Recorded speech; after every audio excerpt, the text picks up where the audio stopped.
Assalamualaikum warahmatullahi wabarakatuh. Perkenalkan, nama saya Dwi Febrianti dari kelas BKPI 2B. Di sini saya akan menjelaskan materi tentang komunikasi.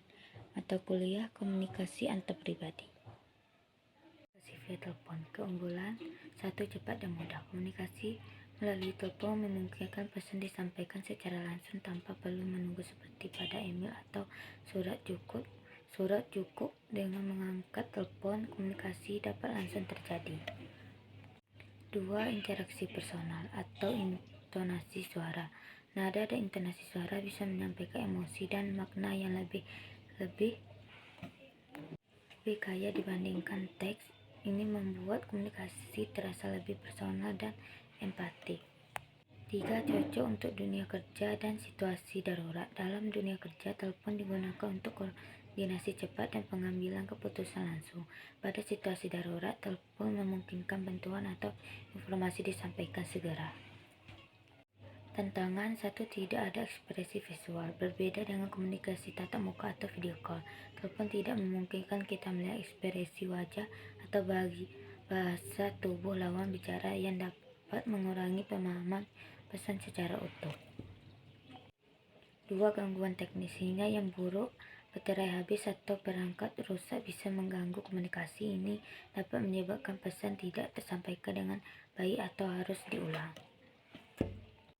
3. Ketergantungan. Terlalu bergantung pada telepon dapat mengurangi interaksi langsung dan keterampilan komunikasi lainnya. Dalam beberapa kasus, bisa juga mengganggu keseimbangan antara kehidupan pribadi dan pekerjaan.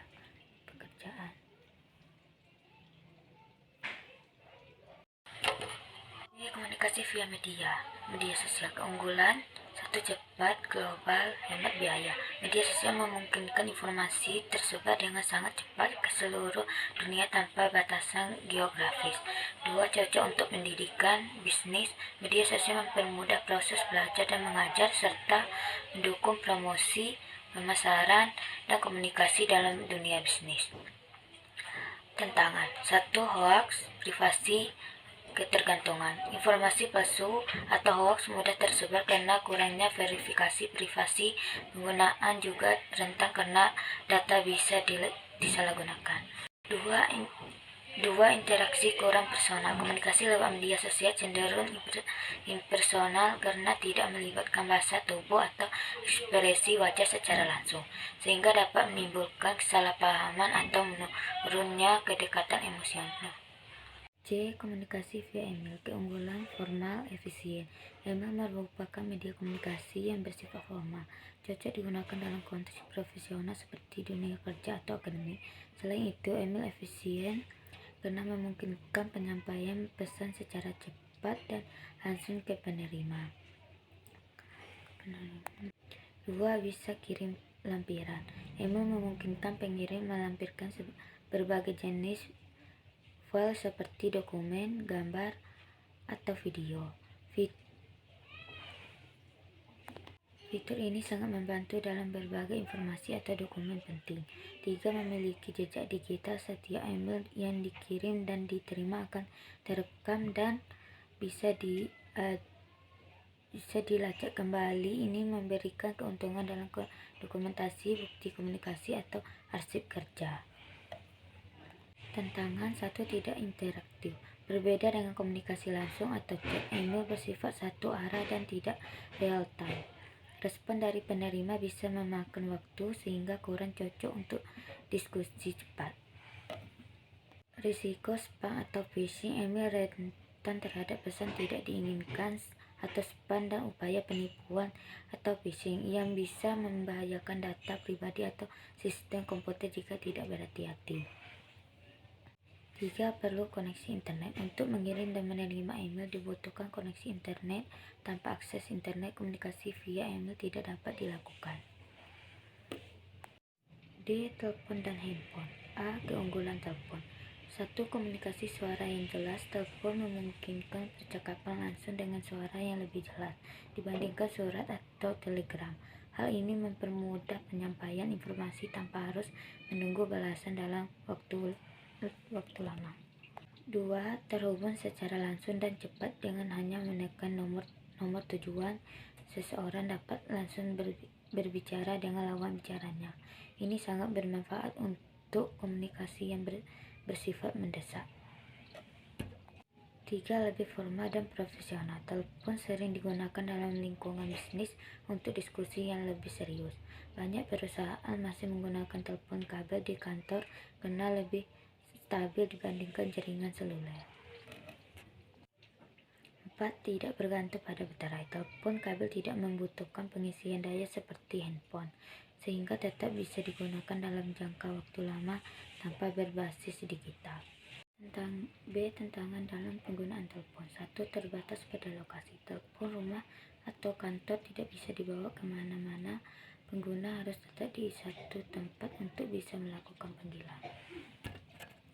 2. Biaya telepon jarak jauh. Sebelum adanya internet dan komunikasi berbasis digital, menelpon keluarga, kota, atau luar negeri bisa sangat mahal. Meskipun sekarang biaya sudah lebih terjangkau, penggunaan telepon masih lebih mahal dibandingkan aplikasi komunikasi berbasis internet. 3. Kurang fleksibel dalam fitur. Telepon kabel hanya dapat digunakan untuk panggilan suara tanpa fitur tambahan seperti pesan teks, video call, atau media sosial yang tersedia di handphone. Keunggulan handphone. 1.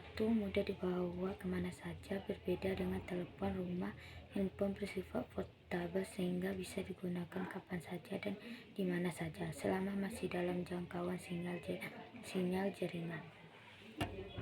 2. Memiliki banyak fitur tambahan. Handphone modern, terutama smartphone, tidak hanya bisa digunakan untuk panggilan suara, tetapi juga untuk mengirim pesan teks, mengakses internet, media sosial, video call, dan berbagai aplikasi lainnya. 3. Komunikasi lebih murah dengan internet. Saat ini, banyak aplikasi berbasis internet seperti WhatsApp, Telegram, dan Zoom yang memungkinkan komunikasi tanpa biaya pulsa. Hanya dengan koneksi internet ini membuat komunikasi jarak jauh lebih hemat. 4. Mendukung komunikasi multimedia. Selain suara, handphone memungkinkan pengiriman pesan, gambar, video, dokumen, dan bahkan melakukan panggilan video untuk interaksi yang lebih personal. 5. Memudahkan pekerjaan dan produktivitas. Banyak aplikasi yang membantu produktivitas seperti email, kalender, dan aplikasi pencatatan yang menjadikan handphone sebagai alat kerja yang efektif. Tantangan dalam penggunaan handphone. 1. Ketergantungan pada baterai. Handphone memerlukan daya baterai untuk berfungsi. Jika tidak diisi ulang, perangkat bisa mati dan menghambat komunikasi. 2. Gangguan dari notifikasi berlebihan. Dengan banyaknya aplikasi yang tersedia, penggunaan bisa terganggu oleh notifikasi yang terus-menerus muncul, sehingga sulit untuk fokus dalam pekerjaan atau aktivitas lain. 3. Risiko ketergantungan dan kesehatan. Banyak orang menjadi terlalu bergantung pada handphone hingga mengurangi interaksi sosial secara langsung. Selain itu, penggunaan handphone dalam jangka waktu lama dapat menyebabkan masalah kesehatan seperti ketegangan mata dan gangguan tidur. 4. Keamanan dan privasi. Handphone menyimpan banyak data pribadi. Jika tidak dilindungi dengan baik, pengguna bisa menjadi korban pencurian data atau peretasan akun. 1. Komunikasi modern. Banyak pilihan: telepon, HP, email, media sosial. 2. Setiap alat punya keunggulan dan risiko. 3. Penting bijak dalam penggunaannya.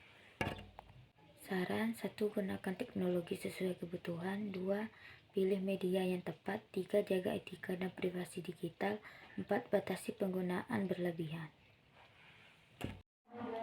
Demikianlah penjelasan dari saya. Saya tutup dengan Assalamualaikum warahmatullahi wabarakatuh.